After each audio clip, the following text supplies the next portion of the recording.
जय श्री गणेशा, जय अहोई माता की जय हो। मैं मीनू एमएस दिव्य दिशा में आपका स्वागत करती हूँ अपने एक छोटे से प्यार से वीडियो के साथ में अपने यूट्यूब चैनल पे। मैं अहोई अष्टमी की बात कर रही हूँ, उसकी कथा की बात कर रही हूँ।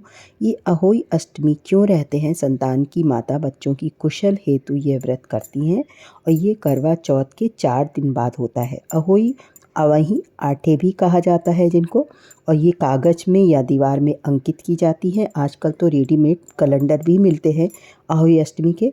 और दिन भर व्रत रहने के बाद में शाम को इनकी पूजा होती है और पूजा अपने अपने परिवार के हिसाब से की जाती है। किसी के यहाँ किसी तरह से होती है, किसी के यहाँ किसी तरह से होती है।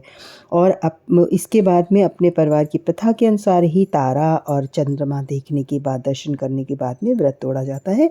और नैवेद्य यानी जो भी आपने भोग बनाया हो और उसका जो है पूड़ी नैवेद्य करवा चौथ की तरह ही बनता है। 4 पूड़ी, 1 पुआ और 8 पिन्नी प्रत्येक करवा पर रखी जाती है, जिसे पूजा करने वाली खा सकती हैं। और पुत्र या पुत्रवत कोई ही खा सकता है। दाल चावल, कढ़ी, फुलौरी और दही की बल्ले यानी पकौड़ियाँ, चावल के फरे का भोग लगता है। स्याऊ माता की फुरहरू सीख में रुई लपेट कर मोड़ दिया जाता है, साथ साथ लगती है।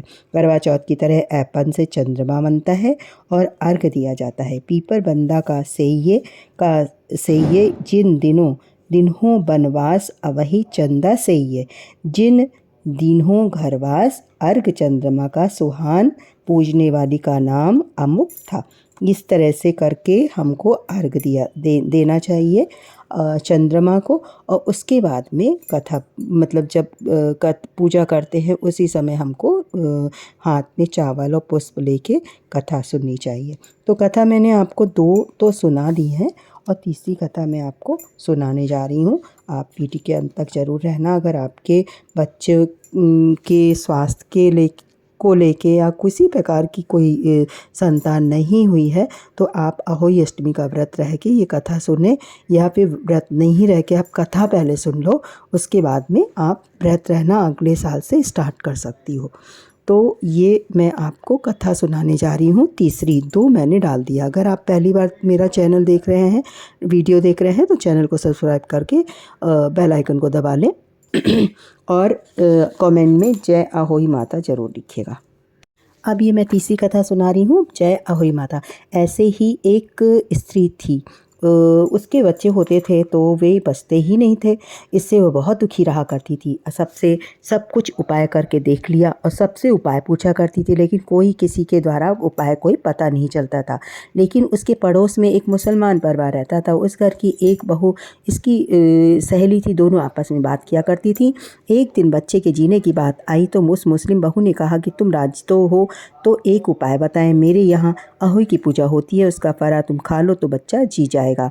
तब लोग एक दूसरे के घर इतना आते जाते नहीं थे, बहुएं तो कतई नहीं आती जाती थी। तो प्रश्न था कि फरा कैसे मिले। मुस्लिम बहू ने कहा कि मैं छप्पर का कोना ऊंचा कर दूंगी और तुम उसको ले लेना। अब जब वह गर्भवती हुई तो अहोई पड़ी तब पहले की व्यवस्था के अनुसार ही छप्पर का कोना उठाकर फरा इधर आ गया और उसने निकल लिया। समय पर उसे बेटा पैदा हुआ और वह स्वस्थ होने पर भी रोया नहीं। जब उसका मुंह साफ करने के लिए उसके मुंह में उंगली डाली तो फरा निकल आया और बच्चा रोने लगा। सब आश्चर्य में पड़ गए कि यह क्या है। तब बहू ने सब हाल बताया। बुजुर्गों ने कहा कि कोई बात नहीं है, कुल रक्षा के लिए सब कुछ करना क्षमा की योग्य है। अहोई की कृपा से वह बच्चा और लंबी उम्र पाई। तो ये देखिए अहोई माता की कृपा कितनी ज़्यादा है। हमारे बच्चे स्वस्थ रहें, हमारे बच्चे खुशहाल ज़िंदगी जिएं और लंबी आयु रहे, इसी के लिए रहा जाता है। इसी के साथ में जय अहोई मैया।